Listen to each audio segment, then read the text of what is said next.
حضرت انس نے پوچھا یا رسول اللہ آپ کو غسل کون دے گا؟ کہ میرے اہل البیت۔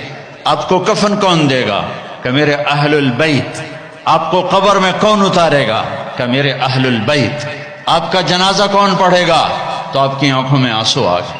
آپ نے فرمایا جب مجھے غسل دے دو، کفن پہنا دو تو سب باہر چلے جانا، سب سے پہلے میرا اللہ اپنی رحمتیں مجھ پہ نازل فرمائے گا، اس کے بعد جبر و میکائیل آ کر میرے لیے دعا کریں گے، پھر ساتوں آسمان کے فرشتے آئیں گے وہ میرے لیے دعا کریں گے۔